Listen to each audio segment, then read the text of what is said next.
Préliminaire de Frère Joseph Branham du 7 octobre 2018. Branham Tabernacle, que Dieu vous bénisse.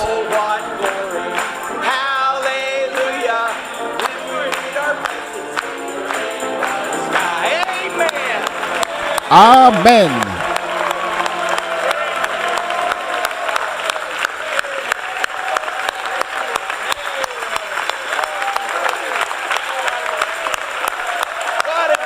Quel jour! Gloire, alléluia! Louez le nom du Seigneur. Pouvez-vous le sentir? Amen. Oh, what singing, oh, what shouting on that happy morning when we all shall rise. Oh, what glory, hallelujah, when we meet our blessed Savior in the sky. Amen. Praise the Lord. Louez le Seigneur.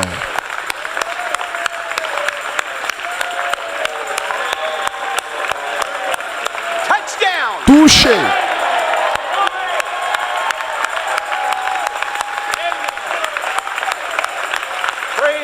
Louez le Seigneur. Vous pouvez vous asseoir. Louez le nom du Seigneur. Êtes-vous heureux d'être ici? Êtes-vous excité? Êtes-vous dans l'expectative? Alors vous êtes à la bonne église. C'est ici l'église. C'est une partie de l'épouse de Jésus-Christ. Aussi, c'est une église. Dans le monde entier, partout, nous voulons souhaiter la bienvenue à vous ici aujourd'hui, tous nos visiteurs, tous ceux qui sont ici, vous tous qui êtes connectés à l'écoute, bienvenue dans le nom du Seigneur Jésus-Christ.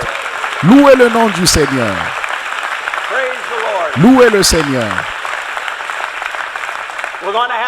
Nous allons avoir un service rempli du Saint-Esprit, où la présence de la colonne de feu est déjà ici.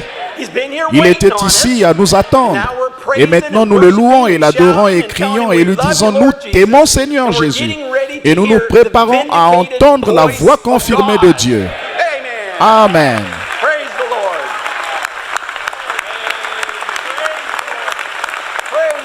Louez le nom du Seigneur.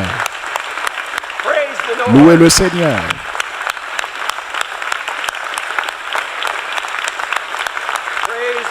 Loué soit le Seigneur. Vous pouvez vous asseoir. Ça ne peut pas être mieux que ça. Vous m'avez déjà entendu dire que ces démons me combattent de ne pas dire cela. Mais nous sommes ici pour une seule raison, pour écouter la voix de Dieu. C'est ce qui nous amène tous ici. Nous savons que c'est la seule chose qui nous unit, qui nous amène ensemble. C'est cette voix. Rien d'autre ne peut le faire. Vous m'aimez et je vous aime tous aussi. Mais nous sommes ici pour ce seul but. Et la raison pour laquelle vous m'aimez, c'est parce que je vous pointe vers cette voie.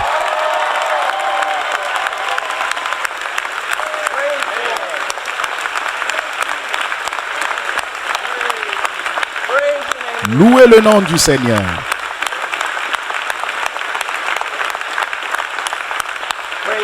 Louez le Seigneur, vous pouvez vous asseoir. Vous êtes-vous déjà réjoui à écouter, être conduit? Dimanche dernier, quel message merveilleux. Quel message parfait c'était pour nos jeunes et pour le camp. Pas seulement pour les jeunes, mais pour nous aussi. D'entendre ces choses que Frère Branham a dit là, en parlant de camp et des jeunes, des parents, et ce que vous faites et tout. Mais combien merveilleux, grand c'était quand il nous a fait lever. Aussitôt que le messager quitte, comme Frère Branham l'a dit, et mettre notre main droite sur notre cœur et lever notre main gauche vers lui et faire cet engagement en disant, conduis-moi Seigneur. Jésus a la vie éternelle, je vais prendre cette décision correcte. Et vous savez quoi? C'est pour ça que nous sommes ici aujourd'hui, que nous faisons. C'est d'être conduit à la vie éternelle par la voix de Dieu. Amen. C'est le seul qui va nous conduire cette parole, ce message. Le Seigneur Jésus a la vie éternelle. C'est la vie éternelle. Savez-vous que nous sommes dans la volonté parfaite du Seigneur? Amen.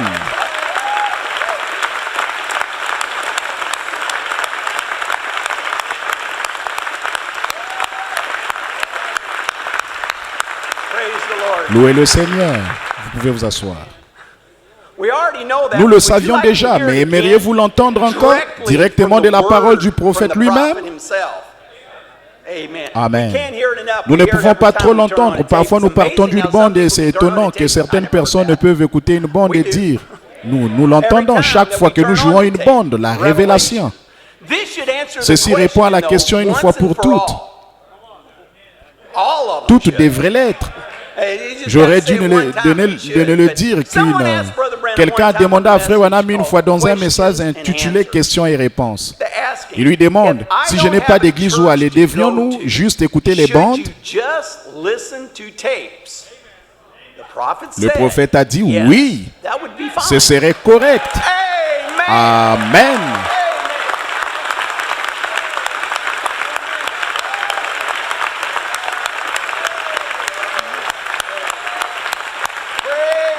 Loué soit le Seigneur. Loué soit le Seigneur. J'ai des grandes nouvelles pour vous. Nous avons les deux. Nous avons l'église et nous ne faisons que jouer les bandes. Les deux. Alléluia.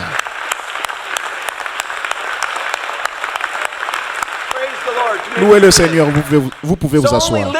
Aussi, n'écoutez que les bandes, c'est suffisant pour l'épouse de Jésus-Christ. Or, c'est exactement ce qu'a dit, parce que Frère Branham n'aurait pas dit ça à quelqu'un, à moins que ce soit suffisant pour eux, pour la vie éternelle. Aussi, nous avons les deux.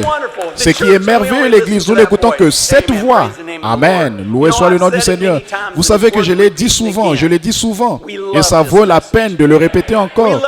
Nous aimons ces messages avec tout ce qui est en nous. C'est la vie, c'est plus que la vie, ce que Frère Branham a dit. Et c'est comme ça que nous pouvons dire que c'est vrai. Ce message est une lettre d'amour à l'épouse de Jésus-Christ. Quand nous entendons les choses que nous entendons les choses que Frère Branham va nous dire ce soir, que c'est vrai, c'est un message à l'Église, la révélation que nous saisissons. Nous savons exactement ce qu'il est en train de dire. Il parle directement à l'épouse de Jésus-Christ. Excusez-moi. C'est ça. D'autres peuvent ne pas entendre, mais nous l'entendons. Nous entendons cette lettre d'amour, et spécifiquement l'époux qui parle à son épouse.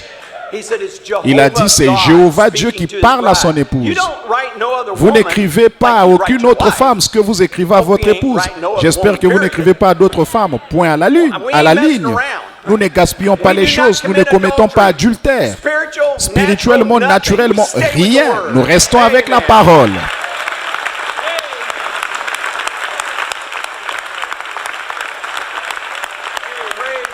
Loué soit le Seigneur. Loué soit le Seigneur. Vous savez, le Seigneur, il savait que nous serions unis. Il savait que nous serions ici ce soir à écouter, que nous serions ici, vous qui êtes connectés à l'écoute, en train de nous suivre. Il savait que vous alliez être là à l'écoute en ce moment.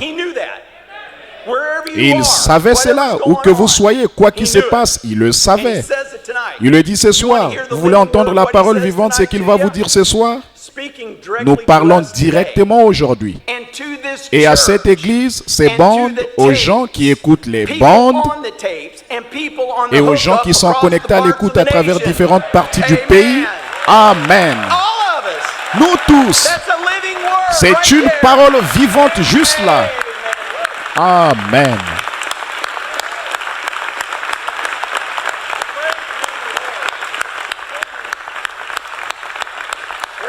Louez le Seigneur. Louez le nom du Seigneur. On nous dit c'était pour ce temps-là. Non. Il a dit, et les bandes, c'était au futur. Les gens sur les bandes, les gens qui nous sont connectés, ils sont toujours connectés. Nous sommes toujours à l'écoute. Louez le nom du Seigneur. Nous allons entendre ce soir ce qui arriva au jour de David. Ce qui est arrivé, il va nous expliquer ce qui s'est passé. Puis il va aussi nous dire ce qui s'est passé quand ce message était prêché. Ce que cet esprit faisait alors. Puis il va nous dire ce qui se passe en ce moment. Car ce prophète, il a toujours dit par les ombres des types ce qui s'est passé là-bas dans l'Ancien Testament. Il vous dit ce qui se passe en ce moment aujourd'hui. Puis il va vous dire ce qui vient dans le futur et soyez prêts à rester avec cela. Il va nous dire une fois de plus aujourd'hui que c'est le message d'un seul homme. C'est ce qu'il nous dit chaque fois. Rappelez-vous de la vision de l'épouse. L'épouse, à ce moment-là, il dit de la garder au pas, parce que l'épouse retirait ses yeux de lui. Elle n'avait plus leurs yeux sur lui. Il dit qu'elle a commencé à regarder les dénominations, les organisations. Il dit qu'elle les regardait et quand elles l'ont fait, elles se sont égarées. Nous devons garder nos yeux sur ce prophète.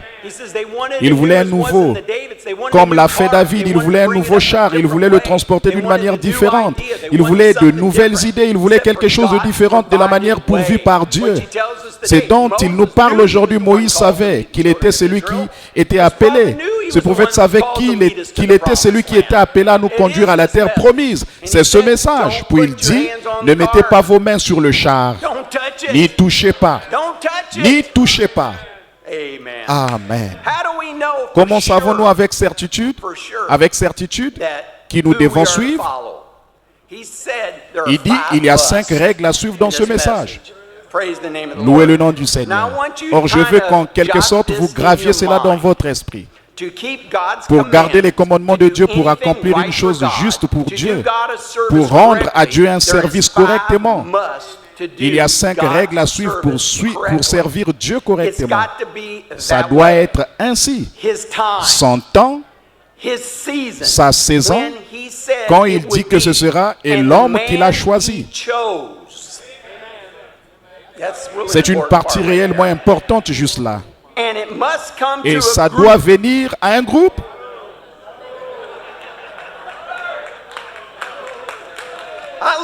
Je vous aime bien.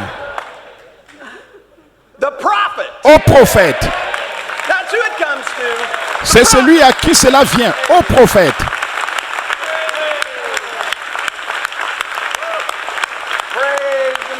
Louez le nom du Seigneur.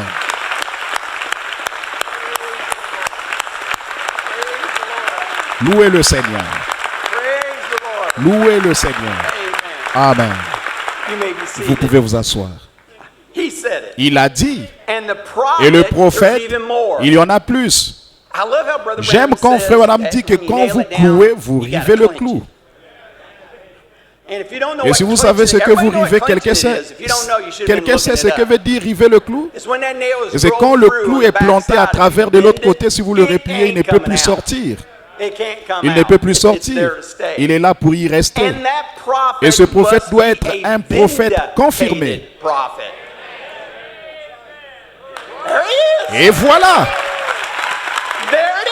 C'est ça.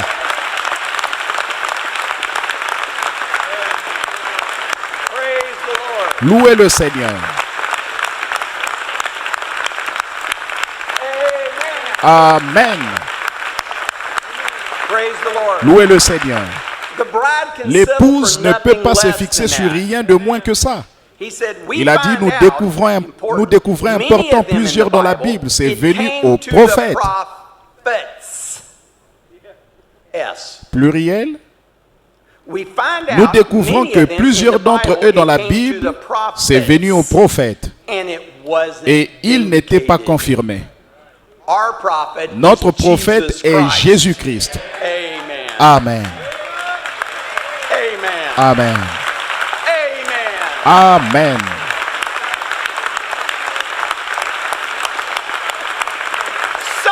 Le Fils de l'homme se révélant à nouveau à la fin des temps. Louez le nom du Seigneur.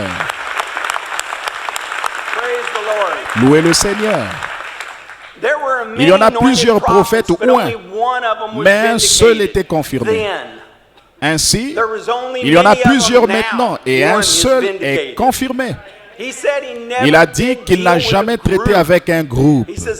Il a dit que ce n'était pas un groupe, mais un seul individu. Il traite avec une personne qu'il a dit. L'arche ne peut pas être transportée par une organisation. Il a dit qu'elle avait trop de chefs, trop d'idées, trop de pensées.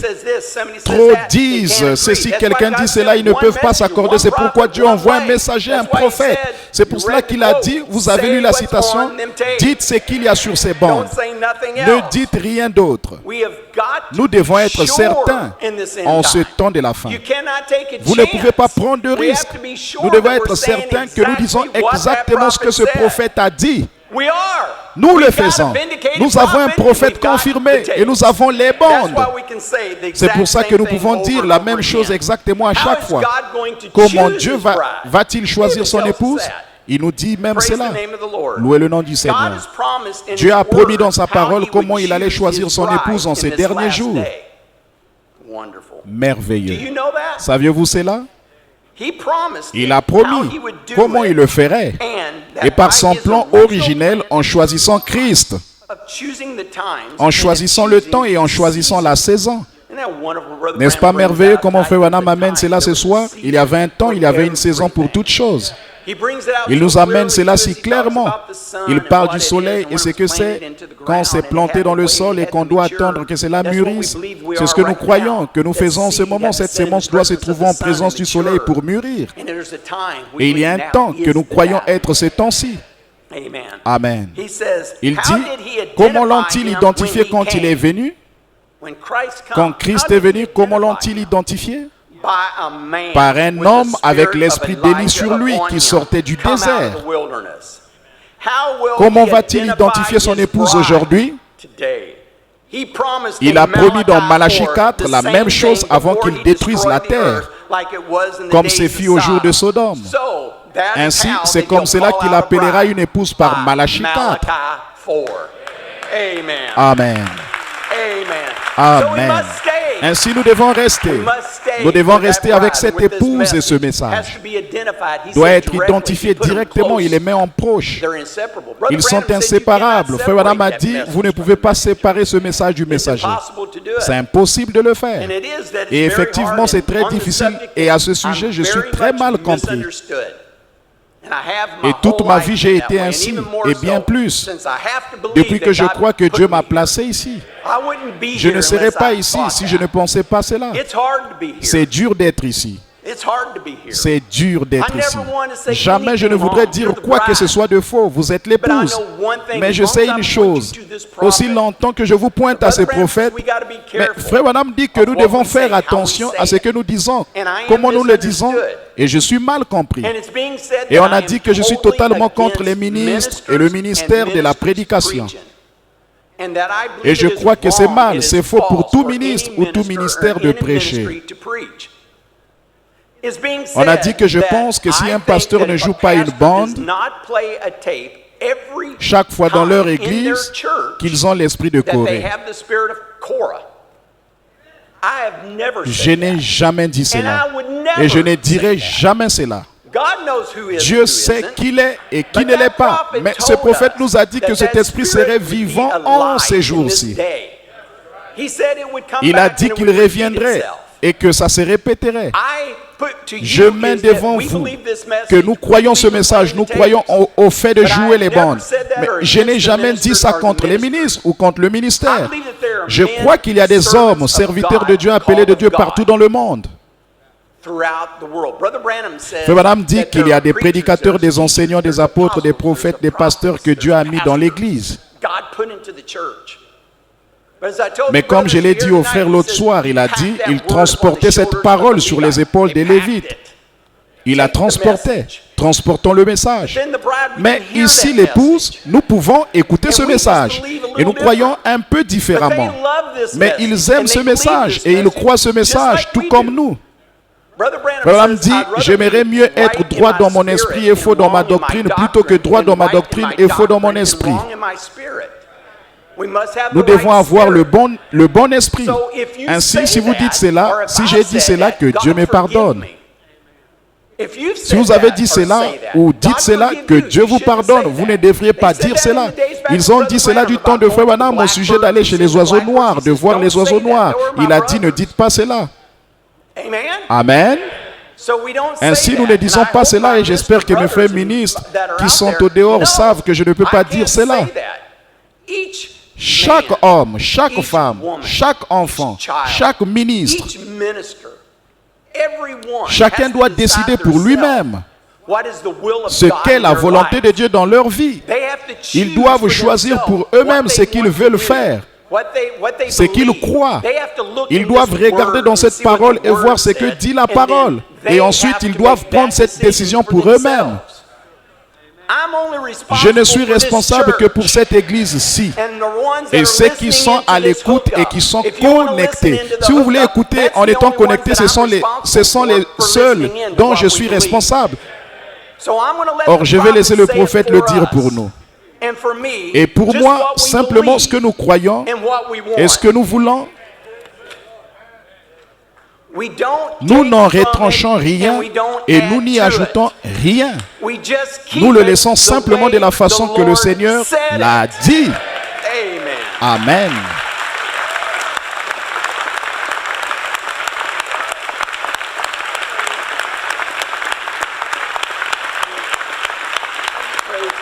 Louez le Seigneur.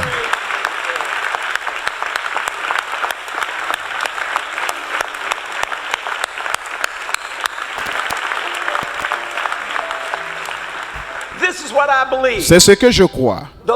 Le Seigneur l'a prononcé, nous l'avons enregistré, nous le faisons maintenant jouer. Ainsi, ça le garde exactement de la façon qu'il l'a dit. C'est ce que nous croyons. Exactement. Louez le Seigneur. Il dit, nous ne voulons pas de dénomination. Nous ne voulons pas d'organisation. Nous ne voulons pas de malice. Nous ne voulons pas de dispute. Nous voulons Dieu. Et il est la parole. Ainsi, nous ne voulons pas de dispute. Nous ne voulons pas de malice. Nous voulons la parole. Nous voulons les bandes. Nous voulons l'Esprit de Christ. Il s'est fait tard pour dire que ce que ce prophète a dit. Et il nous dit ce soir, ne dites que ce qu'il y a sur ces bandes. Et la seule façon que nous croyons d'être sûrs, c'est de rester seulement avec ce message. De rester seulement avec ce que ce prophète a dit. Et en tant que je dis cela du haut de la chair, je sais que c'est la volonté de Dieu. Parce que c'est la parole de Dieu. Vous devez choisir comment vous voulez fonctionner. Mais pour moi et ma maison, nous écouterons les bandes.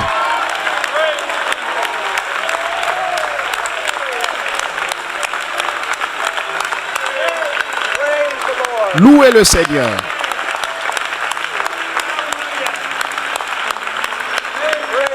Louez le nom du Seigneur.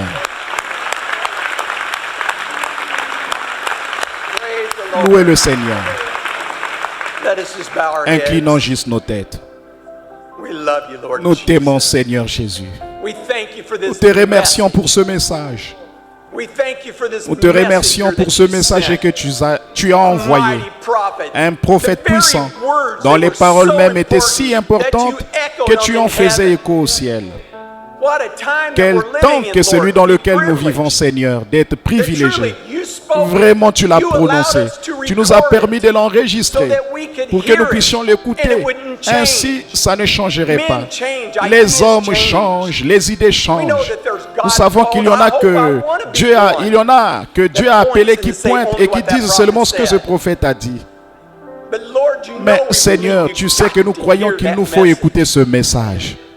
Nous croyons qu'il n'y a pas de temps plus grand que lorsque l'épouse s'assemble et s'unit pour écouter cette parole. Et que cette grande onction descend. C'est au point que le prophète, quand il a parlé, il a dit Trinidad ou l'un des endroits où il faisait jouer les sceaux. Il a dit que cette même colonne devait entrer, se déplaçant au-dessus de cette bande. Nous croyons que chaque fois que nous appuyons sur Play, que ce soit dans ce bâtiment ou ailleurs, quand vous rassemblez l'épouse d'une seule pensée, d'un même accord, il les unit ensemble. Et là, le Saint-Esprit tombe sur eux. La plus grande onction qui soit, c'est d'être assis sous le ministère d'Élie, le message de l'heure. Et c'est ce que nous croyons que c'est. Nous croyons qu'il est ici avec nous aujourd'hui. Nous croyons que le temps est proche et nous t'aimons, Seigneur Jésus. Vraiment, nous pouvons dire que nous sommes dans la présence du Tout-Puissant, au Roi des Rois. Amen. Souhaitons-lui la bienvenue. the presence of Jehovah.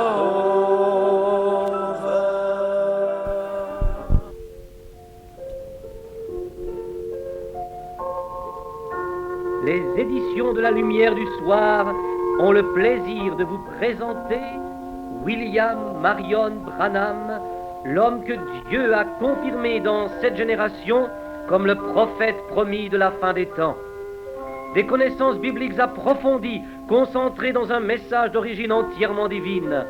Un ministère extraordinaire de salut et de guérison qui alla même jusqu'à la résurrection de plusieurs morts.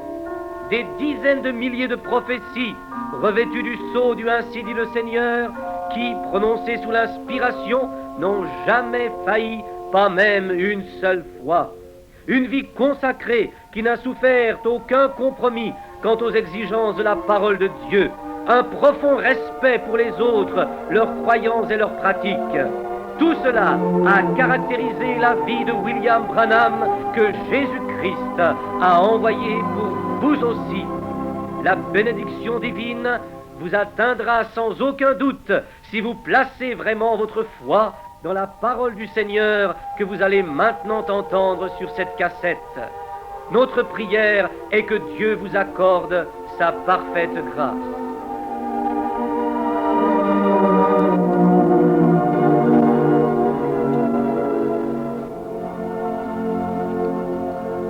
Rehearse, just it won't be a formal, will be simple formal wedding for tomorrow night. Now, before we Maintenant, read His word, avant de lire sa parole, prions.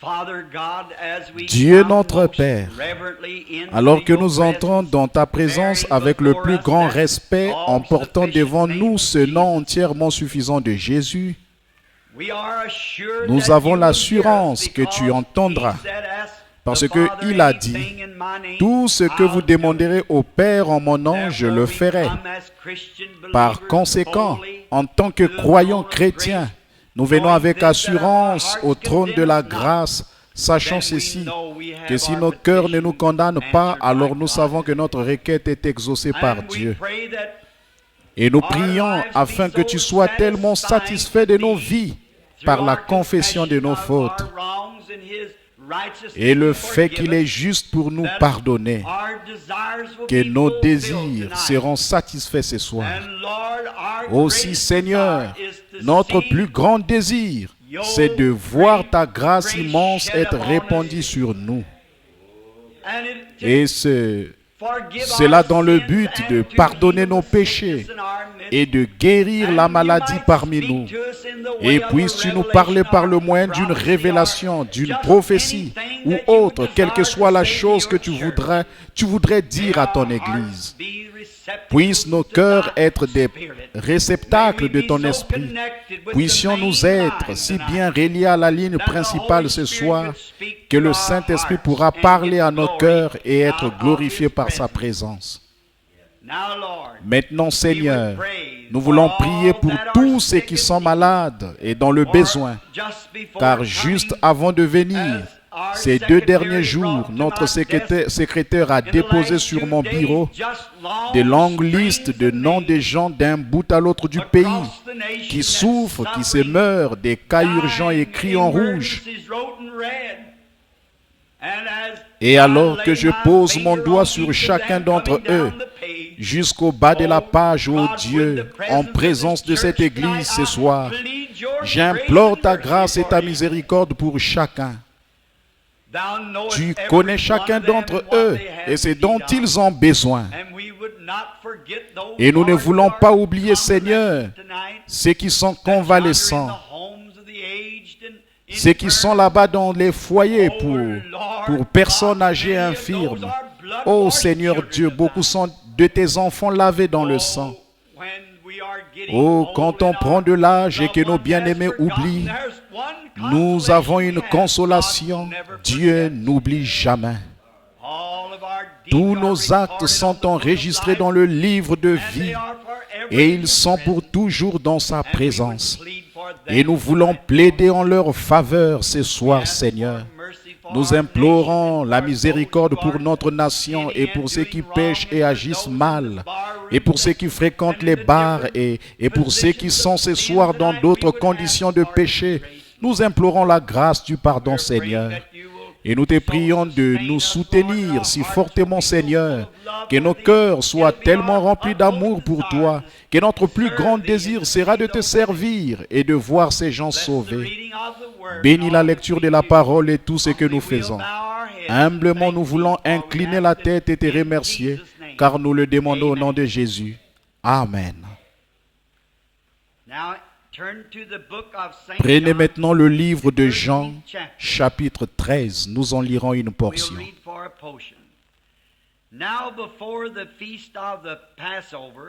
Avant la fête de Pâques, Jésus, sachant que son heure était venue de passer de ce monde au Père, et ayant aimé les siens qui étaient dans le monde, mit le comble à son amour pour eux. Pendant le souper, lorsque le diable avait déjà inspiré au cœur de Judas Iscariote, fils de Simon, le dessein de le livrer,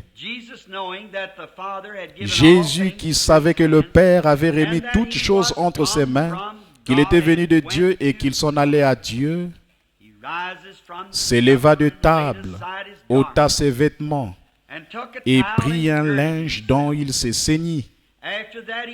Ensuite, il versa de l'eau dans un bassin et il s'est mis à laver les pieds des disciples et à les essuyer avec le linge dont il était saint. Il vint donc à Simon-Pierre et Pierre lui dit, « Toi, Seigneur, tu me laves les pieds ?» Jésus lui répondit, « Ce que je fais maintenant, tu ne le comprends pas, mais tu le comprendras bientôt. » Que le Seigneur ajoute ses bénédictions à la lecture de sa parole. Je vais brièvement prendre comme texte ce soir le sujet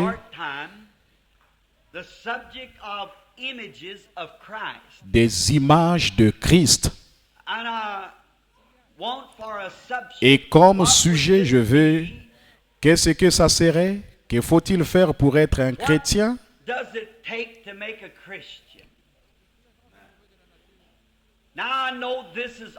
Bon, je sais que ceci n'est pas vraiment un texte d'évangélisation, en aucun cas. Et pourtant, c'est bien un texte d'évangélisation. Parce que l'Église ne pourra jamais progresser avant de savoir sur quel terrain elle est en train de progresser. Et je crois qu'avant que quelqu'un puisse se mettre en marche ou avoir une foi pleine de confiance,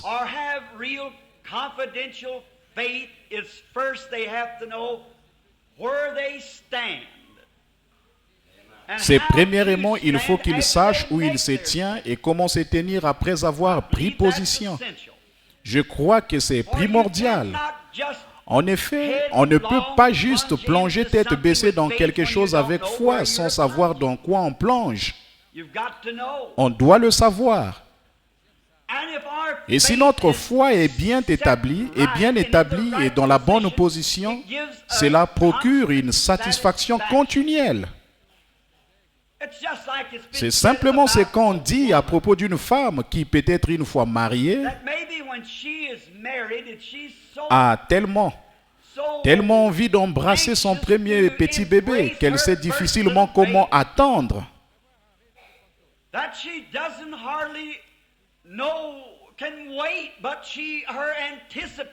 Elle devient impatiente.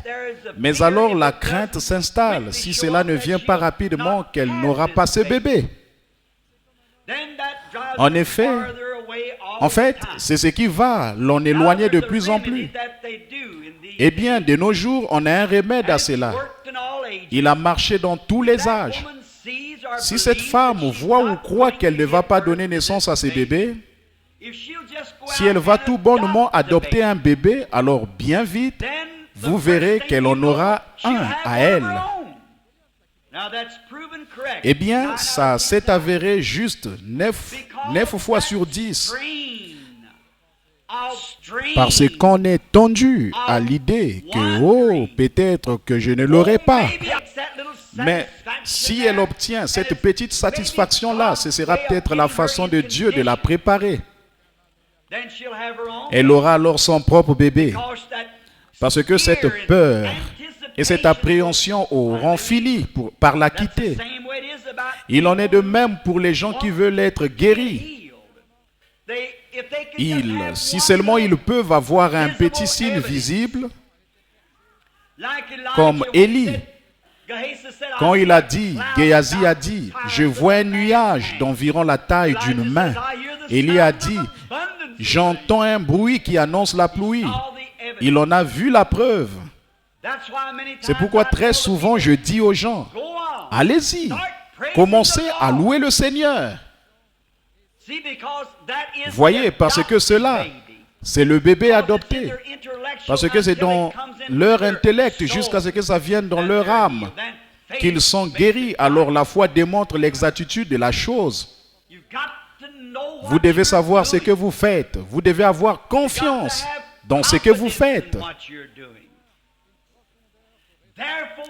C'est pourquoi on entend si souvent cette expression. Oh, qu'est-ce qu'un chrétien?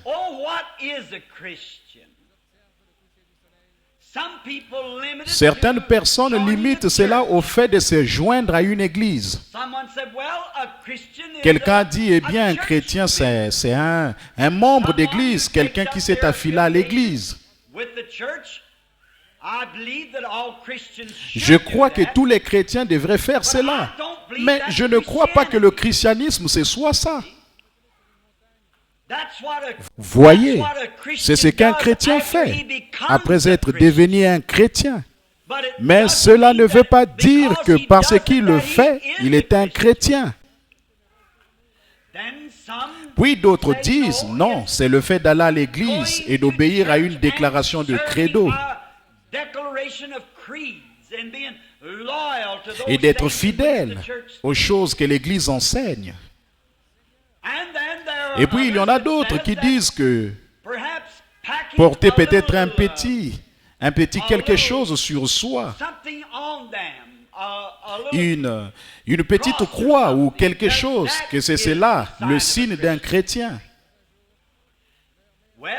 Bon, et puis il y en a d'autres qui croient que peut-être s'ils brûlent un cierge,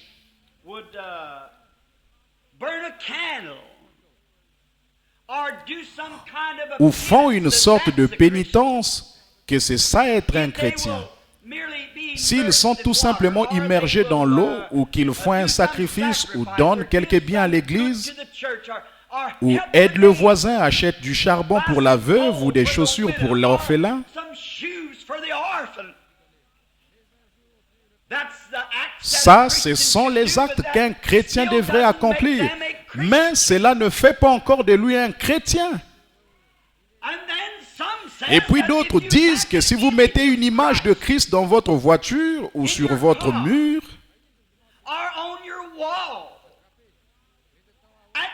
c'est cela le signe d'un chrétien. Eh bien, ces choses-là sont très bien. Mais je ne crois pas que le fait de porter une image fasse de vous un chrétien. Je crois que c'est d'être une image de Christ qui fait de vous un chrétien. Ce n'est pas ce que nous faisons au dehors. C'est ce qui s'est passé au dedans qui fait de nous ce que nous sommes. Ainsi donc, s'il est notre image et que nous sommes à sa ressemblance et membres de son corps, nous devrions être des images comme lui. Alors nos vies devraient refléter l'image de Christ, pas en nous joignant à l'église ou en portant notre crucifix, ni par nos émotions, mais cela devrait être par la présence vivante du Dieu vivant qui se reflète à travers notre vie. Des experts m'ont parlé du procédé qu'on utilisait avant l'époque des fonderies pour débarrasser l'or de ses impuretés, du fer et de la pyrite. La pyrite ressemble tellement à l'or véritable qu'on l'appelle l'or des fous. Mais le procédé qu'il utilisait pour le débarrasser de tout cela, c'est qu'il le battait à coups de marteau. C'est ce que faisaient les Indiens autrefois. Et c'est ce que faisaient aussi les orfèvres d'autrefois. Il le battait à coups de marteau. Il le tournait et le retournait. Il le battait jusqu'à ce que toutes les impuretés en soient sorties. Et le seul moyen de savoir qu'il ne restait plus que l'or, c'est quand celui qui le battait pouvait voir son reflet des dents. Celui qui le battait le regardait constamment jusqu'à ce qu'il puisse presque se raser. Devant son propre reflet, projeté par l'or qu'il battait. Et quand le Saint-Esprit de Dieu se met à nous battre avec le marteau de l'Évangile,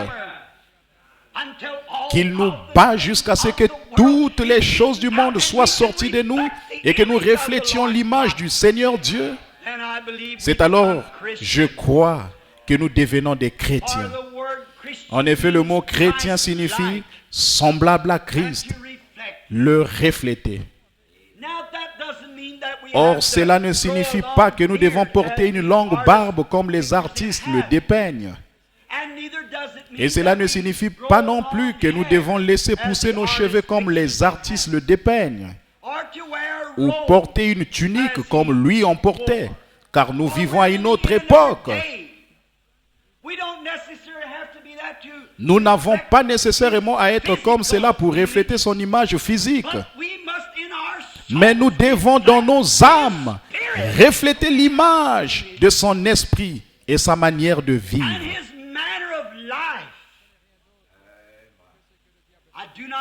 Je ne crois pas qu'être chrétien consiste en une adhésion à des églises ou des credos. Je crois que c'est le reflet de Jésus-Christ dans un être humain. Car nous sommes ses membres, les membres de son corps. Et l'Écriture dit que nous portons son image. Alors, quelle sorte d'image était-il? Il n'est pas venu pour être quelqu'un d'important. Pourtant, il était. Mais il est venu comme un serviteur. Il n'est pas venu pour être servi, mais pour servir. Notre texte ce soir reflète ce qu'il était. À mon avis, c'est ce qui fait qu'il est grand. Pourtant, bien qu'il soit le Dieu même de l'éternité, le Dieu même qui a créé le ciel et la terre, quand il est venu ici, il a pris la position la plus basse, la tâche la plus indésirable qu'on puisse avoir, celle de larbin proposé au lavage des pieds. De toutes les rémunérations dans l'ancien temps, dans le monde oriental, le larbin proposé au lavage des pieds était le moins bien rémunéré de tous. Car en ces temps-là, les animaux marchaient sur les routes dans les chemins détournés, que les gens empruntaient. Et le long de la route, ça appuyait tout le long de la route, là où étaient les animaux. Et la poussière volait et se déposait sur leurs jambes et leurs pieds. Tout s'appuyait terriblement. Et dès que quelqu'un venait rendre visite à quelqu'un d'autre, il ne pouvait pas entrer dans un tel état. Il sentait mauvais à cause de la puanteur de la route et la poussière comme dans une écurie pour chevaux. Donc la première chose qu'il faisait, il y avait une petite cabine, une cabine de réception. Et l'homme le moins bien rémunéré de l'endroit, pareil à un esclave, restait là-dedans à laver les pieds de cet invité qui arrivait. Et il lui donnait une autre paire de chaussures à se mettre et de petites sandales à enfiler. Ensuite on loignait et alors avec de l'huile, alors il pouvait entrer comme invité de son ami. En effet, il ne se serait pas senti à sa place s'il était entré recouvert de cette puanteur, des routes en sueur et tout le reste. Et le larbin proposé au lavage des pieds était le moins bien rémunéré de tous les hommes qu'il y avait. Et le Dieu du ciel a pris sur lui-même d'être le plus grand qu'il y avait et devenu le plus méprisable qu'il y avait. Quelle différence avec ce que reflète le soi-disant chrétien aujourd'hui. Quelle différence! Eh bien, le soi-disant chrétien aujourd'hui veut être servi. Oh, il commence à se prendre pour quelqu'un. Quelle différence il y avait quand il le reflétait lui.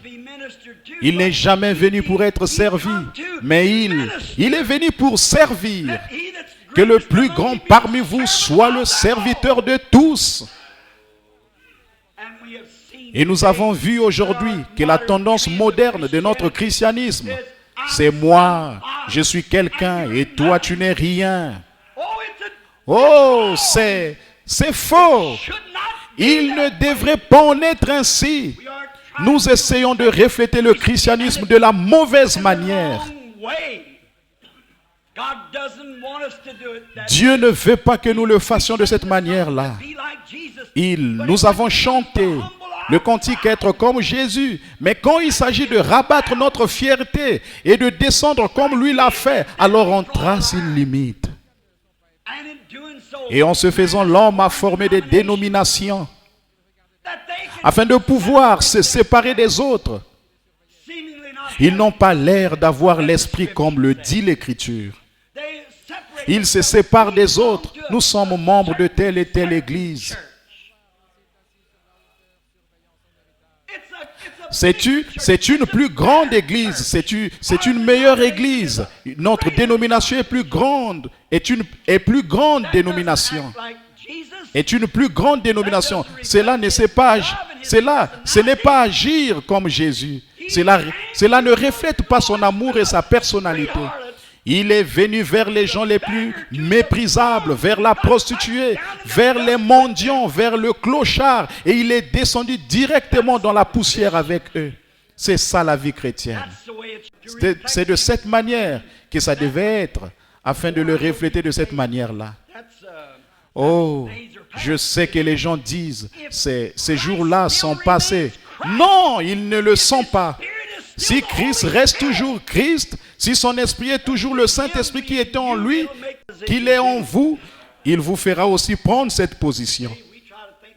Mais aujourd'hui, nous essayons de croire que nous sommes différents. Comme c'est loin de sa prière quand il a prié, qui a ceci, tous connaîtront que nous sommes ses disciples quand nous avons de l'amour les uns pour les autres. Et au lieu de cela, nous nous disputons, nous nous méprisons. Parce que nous ne sommes pas d'accord sur certaines choses. Nous allons et nous nous accusons mutuellement. Voyez, alors que tout en prétendant que nous sommes chrétiens. Je connais des gens qui prétendent être remplis du Saint-Esprit, qui sont coupables de telles choses. Qui vont et qui disent vraiment des choses méchantes sur d'autres chrétiens. Alors qu'ils ne devraient pas faire ces choses. Eh bien, mon frère, ma soeur, quand nous avons ce genre d'esprit, autant nous mettre en tête que nous ne sommes pas encore des chrétiens. Peu importe combien nous confessons, ce qui compte, c'est que nous possédons. Voyez, nous ne pouvons pas être des chrétiens et ne pas aimer tout le monde. Il se peut que nous soyons en désaccord avec les gens, mais Jésus ne s'est pas présenté en disant, eh bien écoutez un peu, vous les pharisiens, vous irez tous en enfer. Vous n'avez aucune chance à cause de ceci, cela ou autre chose, parce que vous êtes un pharisien. Mais il est allé vers eux et les a servis, il les a aidés. Il a fait tout ce qu'il pouvait pour les aider. Mais aujourd'hui, l'instruction et la filiation à une église et les liens du monde ont pris tellement de place dans l'église que l'intellect a pris la place du spirituel.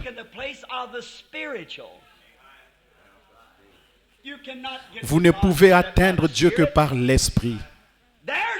Il n'y a qu'une seule manière pour l'homme de parvenir à Dieu, et c'est par le Saint-Esprit. Jésus a dit, nul ne peut venir à moi si le Père ne l'attire premièrement. C'est tout ce qu'il y a de plus vrai chrétien. Ce soir, nous voulons relever ces choses dans notre cœur et les prendre maintenant en considération. Pensons à cela. Oh, certains d'entre nous prétendent avoir toute la connaissance. Nous avons ce qu'ils disent. Eh bien, attendez, ils aiment être des docteurs et des saints-pères et tout le reste. Mais en connaissant tout ceci, si vous avez toute la connaissance, vous n'en retirerez aucun bienfait à moins que vous soyez. Ayez un esprit en vous d'amour. La Bible dit, quand j'aurai toute la connaissance, si je n'ai pas la charité, je ne suis rien. Et à quoi bon notre connaissance? Quand quelqu'un dit, je ne peux pas aller à des réunions de réveil comme celle-là, parce que ces gens ne sont pas instruits, je ne veux pas les fréquenter. Peu importe qu'ils connaissent leur ABC ou pas, ils peuvent connaître Christ. Certainement, on ne peut jamais descendre trop bas, puisse Dieu toujours garder cet esprit en moi. Peu importe combien bas c'est qu'il croit, c'est qu'il ne croit pas, quel credo, couleur ou quoi. Je veux lui tendre la main et l'aider assurément. Je veux cet esprit en moi. Je ne veux pas penser que je suis meilleur que quelqu'un d'autre. Je pourrais bomber le torse en disant que tout le monde s'élève quand j'entre, ou c'est moi qui ai la plus grande compagne de tous ces gens-là. Qui suis-je de toute façon, sinon l'argile que Dieu a formée, que je m'humilie afin que sa vie soit reflétée. Que nous tous chrétiens, nous nous sentons ainsi. La connaissance ne nous mène nulle part. Par exemple, supposons qu'il y ait une cage remplie de canaris et que la cage soit aussi grande que ce tabernacle. Et voilà qu'un petit canari s'envole en haut dans la cage et dit, « Monsieur, je vais vous dire quelque chose à vous tous. Il se trouve que, voilà, je suis un peu supérieur à vous tous. Voyez-vous, je suis un canari qui sait tous des êtres humains. Oh, je peux tout expliquer. J'ai vu la dame marcher dans la maison, j'ai vu les enfants jouer. Je sais tout à ce sujet maintenant. Écoutez-moi tous. » Et à peu près au moment où il est en train de se creuser la cervelle, un étudiant de l'université de Princeton s'avance en utilisant la grammaire la plus raffinée. Et il se met à converser avec ce petit canari en utilisant la meilleure grammaire possible. Et il parle à ce petit canari. Je peux m'imaginer ce petit oiseau pencher la tête de côté. Il écoute tantôt d'une oreille, tantôt d'une autre, mais il ne sait absolument pas de quoi il parle. Pourtant, il entend. Pourtant, il le voit. Mais que lui rapporte sa connaissance au bout du compte? Rien. Parce qu'il ne sait pas de quoi l'homme parle. Pourquoi? Il a une cervelle de canari. Il n'a pas un cerveau humain. Il comprend seulement ce que comprennent les canaris. Et c'est comme cela que l'être humain, peu m'importe combien vous êtes intellectuel, nous avons toujours une cervelle de canari parce que nous sommes seulement des êtres humains. On connaît Dieu par l'Esprit et par la révélation du Saint-Esprit. Nous ne pourrons jamais le comprendre par l'intellect. Vous pourriez faire des discours et entrer pour avoir des réunions intellectuelles et avoir toute la psychologie que vous voulez. Les gens ne connaîtront jamais Dieu. Ils ne le peuvent pas. On peut expliquer cela et dire que les gens qui pleurent et étendent l'autre joue sont un peu vieux jeu. Mais cela, c'est l'homme qui reflète Christ dans sa vie. Un homme qui est humble, un homme qui marche avec Dieu, agira comme Jésus. Mais voyez-vous, le petit oiseau ne pouvait pas comprendre. Pourtant, il se croyait capable. C'est qu'il n'a pas été créé de cette façon-là. Ses facultés intellectuelles ne peuvent pas se comparer à celles de cet étudiant intelligent. Et notre intelligence n'égalera jamais non plus celle de Dieu. Comment notre petite pensée infinie peut-elle une fois se comparer à la pensée limitée? Ou plutôt notre pensée limitée peut-elle une fois se comparer à la pensée infinie de Dieu? Cette pensée infinie de Dieu dépasse tellement l'intelligence humaine que celle-ci ne pourra jamais s'y comparer. La seule façon pour cet oiseau de savoir de quoi l'homme parle, c'est en s'abandonnant et en acceptant ça et en faisant tout ce qu'il pense que l'homme veut qu'il fasse. C'est la façon pour nous de connaître Dieu, c'est en suivant la conduite du Saint-Esprit. Cela est vieux jeu, mais le programme, c'est le programme de Dieu. Cela a toujours été le programme de Dieu, ce sera toujours le programme de Dieu. Ce n'est ni par la puissance, ni par la force, mais c'est par mon esprit, dit le Seigneur. C'est comme ça que ça vient. Longfellow a dit une fois ceci: le moyen de réussir, c'est de trouver une cause valable dont on parle. Une cause valable dont on parle et ensuite et s'y accrocher. Certainement. Quelque chose dont on parle qui est rejeté par la science. Et si c'est valable, alors accrochez-vous-y. Savez-vous qu'en 1872, l'Association médicale des États-Unis refusait les baignoires? Ils disaient elles ne sont pas du tout hygiéniques. Et ils disaient elles vont propager des maladies, les baignoires. Mais ils ont fini par y venir. Et cet évangile à l'ancienne mode dont nous parlons lavé dans le sang de l'agneau. Il peut avoir l'air démodé, mais on va devoir y revenir tôt ou tard. C'est une cause valable. Accrochez-vous-y avec tout ce que vous avez. C'est un chemin lavé par le sang qui nettoie un homme entièrement. Non pas d'aller boire et fumer. Puis se ressembler et s'appeler chrétiens parce qu'ils sont membres d'une église. C'est ce Saint-Esprit pur et son mélange dans la vie humaine qui reflète Jésus-Christ, le Fils de Dieu. C'est pour ça qu'aujourd'hui les gens rejettent la nouvelle naissance. Oh, ils ont ce qu'ils appellent la nouvelle naissance, une manière de serrer la main au pasteur. Mais cela n'est pas une naissance. La raison pour laquelle ils ne veulent pas l'accepter, c'est pour ça qu'ils vont se joindre à des églises, parce qu'ils peuvent y entrer de façon intellectuelle. Dieu a dit, si un homme ne naît de nouveau, il ne peut même pas voir le royaume de Dieu. Peu importe combien vous pouvez être intellectuel ou combien vous prétendez être un bon chrétien, vous devez naître de nouveau. Vous dites alors, frère Branham, il faudra que je vienne dans une petite mission. Ça ne veut pas dire cela. Ça veut dire que vous devez recevoir la nouvelle naissance. Vous devez naître de nouveau. Nous sommes un auditoire mélangé, mais je vais dire quelque chose. Qu'est-ce qu'une naissance? Qu'une naissance se produise sur une paillasse, ou qu'elle se produise par terre, ou dans un hôpital dont les chambres sont décorées avec de la soie rose. C'est un gâchis. Quelle que soit la manière dont vous considérerez cela. Vous considérez cela, c'est exact. Et il en est ainsi de la nouvelle naissance. C'est un gâchis, quelle que soit la manière dont vous la considérez. Mais elle produit la vie. Amen. Elle produit la vie.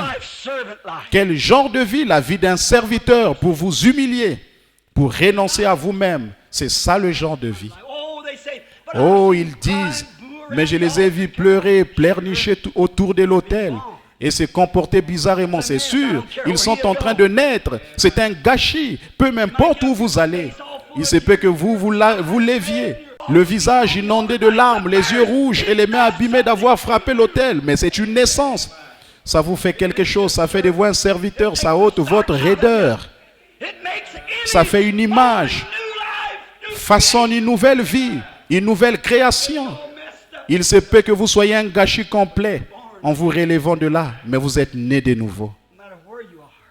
Peu importe où vous êtes, ça produit une nouvelle vie. Cela apporte la vie d'une nouvelle image. Ça fait de vous un serviteur. Dès lors, vous voulez servir. Jésus veut que nous nous servions les uns les autres, que nous nous aimions les uns les autres. Et en nous servant les uns les autres, nous le servons lui. Maintenant, rappelez-vous, ce sont seulement les malades qui réclament de l'attention d'être servis. C'est seulement les malades qui réclament de l'attention. Et quand vous voyez un prédicateur, et puis-je n'ai pas limité ceci seulement à un prédicateur, mais puis-je le limiter à chaque membre d'église qui désire de l'attention? Suis-je quelqu'un? Souvenez-vous bien de ceci. Il y a là une personne malade spirituellement. Ils ont besoin d'attention. Ils ont besoin de l'attention de l'Esprit de Dieu pour leur donner quelque chose qui les débarrasse de cette attitude. Et les guérissent de leur égoïsme et de leur idée prétentieuse et du moi. Je suis grand et toi tu es petit. Le Saint-Esprit nous rend tous pareils. Trop de maladies spirituelles, d'anémiques. Vous savez ce que c'est l'anémie? C'est quelqu'un qui n'a pas de sang. Ils marchent d'une drôle de façon. Ils sont sens dessus, sens dessous, tout le temps. C'est là le problème de beaucoup de nos membres d'église aujourd'hui. Ils sont anémiques. Ils ont besoin d'une transfusion de sang du calvaire qui leur donnera un sang royal riche pour les faire marcher selon la manière de Dieu à l'ancienne mode, taillée par le Saint-Esprit. Ça leur donnera une raison de vivre. Cela leur donnera une confiance qui les fera marcher à l'image de leur Seigneur. Pour moi, si j'avais un choix à faire, je vais être comme lui était. Il est venu pour être un berger et il était un berger. Un berger est quelqu'un qui va à la recherche de ses brebis. Un célèbre tableau, je ne pense pas que nous l'ayons au mur ici, mais dans ma chambre, je suis resté à le regarder. En ce moment, je n'arrive pas à me rappeler du nom de l'artiste. Mais quand il a perdu ce petit mouton noir, qu'il laisse les 99 autres et part à la recherche, que fait-il? Il va ici et là dans les endroits déserts. Il se coupe avec les ronces, il surmonte les dangers, il va d'un côté et de l'autre pendant toute la nuit, jusqu'à ce que finalement tout en bas sur le flanc de la montagne, s'accrochant à un arbuste et au péril de sa propre vie, il parvient à saisir le petit animal, le retirer de sa déchéance et alors le ramener vers lui. Et un autre artiste a peint un tableau où il le ramenait au bercail. Eh bien, on pourrait penser que ce berger n'aura qu'à placer son bras sous la brebis et qu'il cherche à la transporter comme cela. Mais avez-vous remarqué comment l'esprit s'est emparé du pinceau de l'artiste? Il ne l'a pas mise sous le bras. Il l'a mise sur les épaules. Maintenant, j'aimerais que vous observiez la sollicitude de ce berger. Eh bien, Jésus, quand il chassait les démons, il a dit qu'il le faisait par le doigt de Dieu. Eh bien, si un démon vous dérange, tout ce qu'il faut de la part de Dieu, il est tellement insignifiant. C'est qu'il le chasse, c'est qu'il le chasse par son doigt. Mais quand une brebis rentre au bercail, quel est l'endroit le plus fort chez l'homme? Sur ses épaules. Avez-vous remarqué que chez l'homme, ses épaules sont toujours plus larges? À quel endroit peut-il transporter la charge la plus lourde? Sur ses épaules. Quel est l'endroit le plus sûr pour lui? Quand la charge est sur ses épaules. Donc quand il prend la brebis, la charge sur ses épaules et rentre gentiment avec elle, toute la puissance de Dieu rassemblée là pour ramener ce petit animal perdu. Mais un démon est si facile, il le chasse simplement par son doigt. C'est un berger. Un berger doit s'écarter du chemin pour trouver ceux qui se sont écartés. Et un bon pasteur est un berger. En fait, le mot pasteur signifie berger. Et parfois dans l'église, une petite secte, un petit clan apparaît dans l'église. Un groupe va d'un côté, l'autre de l'autre. Un vrai bon berger va là avec ses clans pour faire quoi? Pour les ramener. Un vrai et authentique berger, qu'est-ce qu'il fait? Il s'écartera lui-même du chemin pour faire quoi? Pour ramener les perdus. Qu'est-ce qu'il fait? Il reflète l'image du bon berger qui essaie de regagner cette âme. Pourtant, ils ont dévié, sont allés quelque part, frère, et agissent comme s'ils allaient révolutionner le monde du jour au lendemain. Ce pasteur va aller dans leur sens afin de les regagner et les ramener ici. Voilà un bon berger. Il reflète l'image de Jésus. Frère, je sais qu'on appelle ça de l'hérésie. On appelle ça du fanatisme. Mais si j'avais un choix à faire ce soir, mon choix serait d'être comme lui. Je le veux. Plus que toute autre chose dans ma vie, refléter l'image du Seigneur Jésus dans ma vie. Je m'en vais après-demain soir, après ce mariage, je m'en vais dans un endroit sauvage et j'ai l'intention d'y rester. Parce que tout au fond de mon âme, je sens que j'ai besoin d'une marche intime avec Dieu, plus que celle que j'ai. Je ne veux pas simplement marcher. J'essaie de marcher correctement devant lui, mais je vais avoir une marche plus intime avec lui. Pendant que le Branham Tabernacle a un réveil, j'en veux un moi-même. Je ne veux pas qu'il se produise seulement dans le bâtiment. Je veux qu'il se produise en moi. Je veux une marche plus intime. Je veux plus du Saint-Esprit en moi pour refléter Christ en moi. Je veux être comme lui. Je sais que tout vrai chrétien veut être comme lui. C'est le désir de mon cœur d'être comme Jésus. Eh bien, je veux qu'il soit moi. Je veux qu'il soit il est l'exemple de ce que je veux être. Et regardez, il faut le Saint-Esprit pour faire cela. C'est la seule chose qui puisse le faire. Je ne suis pas intéressé par les séminaires, ni par ce que quelqu'un a à me dire. Ça ne m'intéresse pas de baisser le crucifix, ou de le serrer contre mon cœur, ou d'adresser des prières aux morts. Je suis intéressé par une seule chose. Et c'est plus du Saint-Esprit pour prendre le contrôle de William Branham. Je ne suis pas intéressé par le fait de me joindre à une église plus grande que celle dont je faisais partie. Je fais partie de la vraie église du Dieu vivant, celle des premiers-nés. J'y suis né. Et je veux plus du Saint-Esprit dans ma vie afin de refléter Christ que j'aime. Peu m'importe sur quel plan ou à quel niveau, je dois me placer pour l'obtenir. Peu m'importe, je dois aller ici ou aller là, être traîné de fanatique, d'exalté ou quoi que ce soit. Je veux que plus de ça, de sa vie, je veux plus de sa vie se reflète. Ce qui m'intéresse, ce n'est pas le plan sur lequel je dois me placer. Ce qui m'intéresse, c'est le Saint-Esprit afin que je puisse être un serviteur plus comme lui l'était. Il était le serviteur du Seigneur. Il n'est jamais venu pour être servi ou pour être au service. Il n'est jamais venu pour qu'on soit son service, mais pour être au service d'eux. Il a pris la place d'un serviteur. Et si le roi du ciel a pu faire cela, alors nous, qui sommes les membres de son corps, soyons tous comme ça. Ne soyons pas autrement, mais humilions-nous dans sa présence. Qu'importe ce que le monde a à dire, ou les intellectuels, n'en tenez pas compte.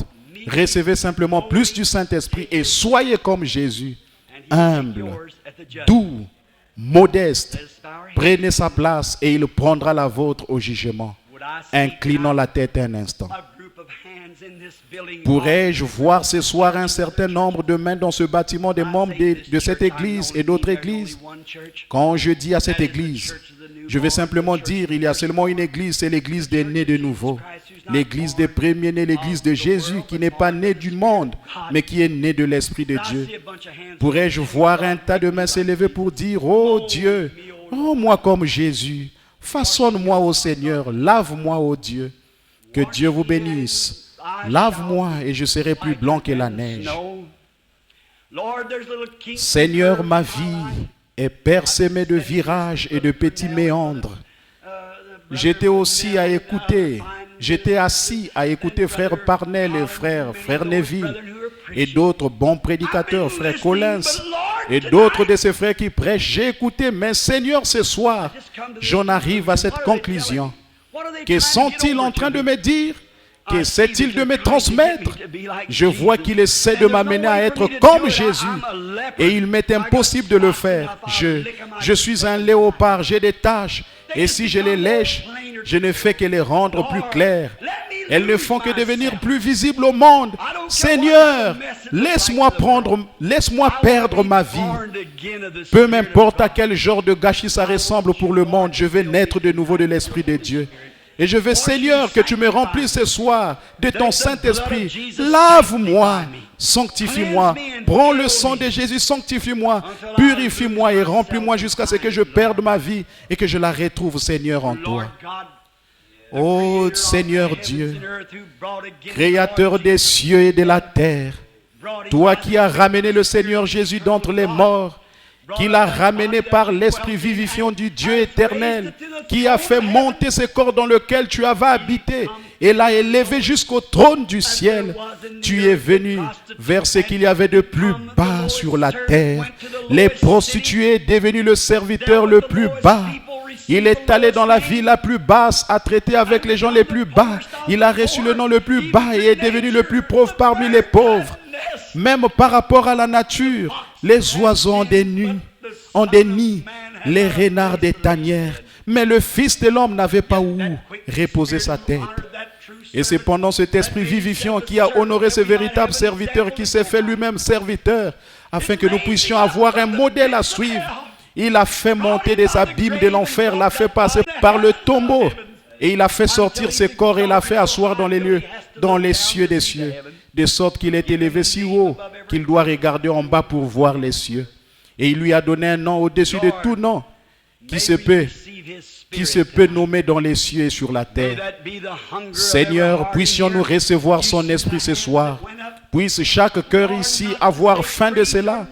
Tu as vu les mains qui se sont levées, Seigneur, non pas pour réciter des credos ou pour se joindre aux églises ou se disputer à propos de ceci et de cela, mais pour que nous soyons humbles de cœur, pour que nous soyons rendus conformes à l'image de Dieu.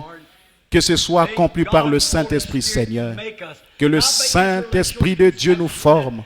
Non par une conception intellectuelle disant que nous devrions être cela et nous allons faire semblant, mais ça c'est le bébé adopté. Mais Seigneur, que cela produise réellement par le Saint-Esprit une nouvelle naissance qui nous transforme par le renouvellement de notre esprit pour nous rendre comme lui. Écoute ma prière, Seigneur. Elle est faible, je le sais, Seigneur, elle est faible. Je ne prie pas seulement pour ceux qui ont levé la main, mais aussi pour mes propres mains qui sont levées. Rends-moi comme lui, ô Dieu. Peu importe ce que tu dois me faire, sur quel plan je dois me placer, rends-moi comme lui. Je vais être comme Jésus dans mon cœur. Accorde-le, Seigneur, et pas seulement moi, mais rends tous ces gens ici comme ça, Seigneur. Comme ça ce soir. Accorde-le, Père, car nous le demandons au nom de Jésus. Amen.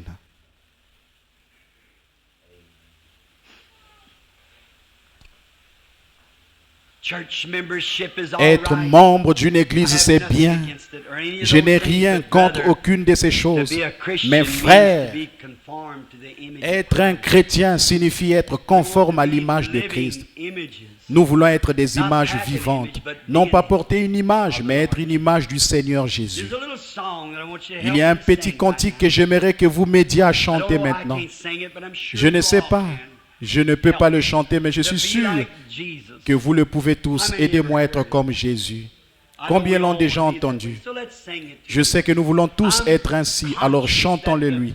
Je suis conscient que le glorieux Saint-Esprit est ici. David a dit, si je me couche au séjour des morts, l'y voilà aussi. Il va se trouver partout. Il est donc ici ce soir. Il connaît chaque mouvement, chaque action, tout ce que nous faisons, chaque regard, chaque pensée, il connaît tout. Vous croyez cela, n'est-ce pas?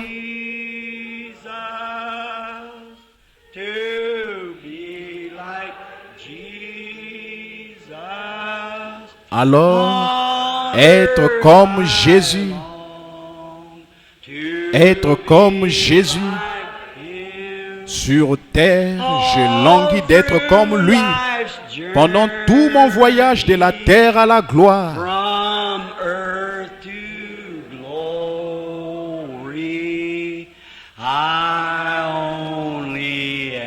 je ne demande qu'à lui ressembler. Vous aimez ça, n'est-ce pas? Écoutez ceci maintenant. De la crèche de Bethléem sortit un étranger. Sur terre, je languis d'être comme lui. Pendant tout mon voyage de la terre à la gloire, je demande qu'à lui ressembler.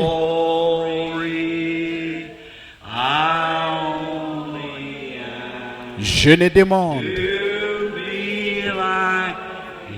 qu'à lui ressembler. Vous savez ce qui revient à l'esprit en ce moment? Hier, j'ai repris le vieux registre de l'église. Ça fait que je ne l'ai pas vu. Eh bien, franchement, c'est la première fois que je l'ai consulté. J'ai dû l'utiliser quand l'église venait d'être fondée. Il y avait là le nom de frère Shearer. Et il y avait là frère George et frère Weber. Tous ces noms étaient là. J'ai vu plus loin les petites classes de l'école du dimanche. J'ai vu le montant total de notre offrande pour les 5 classes. C'était $1 et 60 cents pour ce tabernacle avec des centaines de gens assis ici. $1 et 60 cents. Voyez, ensuite j'ai regardé le relevé pour aujourd'hui. Je me suis dit qu'ils sont nombreux, ceux qui sont allés. Ceux qui sont allés. Maman, j'ai vu la frère Frank Brown. C'est mon beau-père. J'ai vu tous ces vétérans, Madame Weber. Tous ces vétérans. Ils ont tous gravi l'échelle. Ils sont montés à l'étage. Ils sont partis. Je me souviens quand nous nous tiendrons ici. Et je me suis dit, Seigneur Dieu, notre église a peut-être meilleure apparence et nous envisageons d'en construire une. Mais Seigneur, nous aimes-tu plus maintenant qu'en ces temps-là? Non, je ne le crois pas. Quand on s'est tenu debout et qu'on chantait, je me demande qu'à lui ressembler pendant tout mon voyage.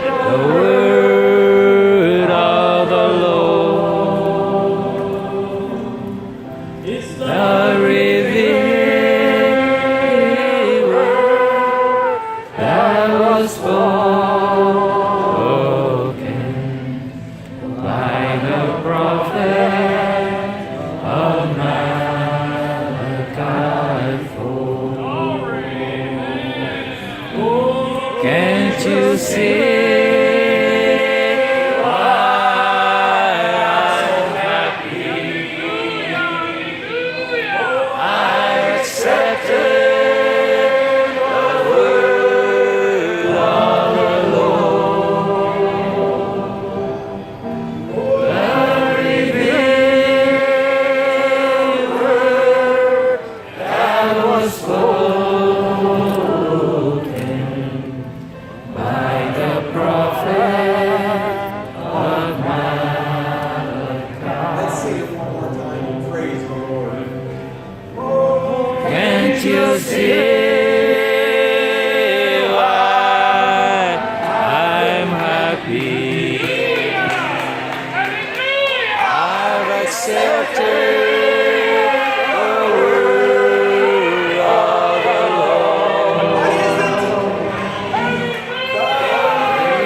douceur, il m'a dit pas la peine, il m'a dit mon fils, reviens.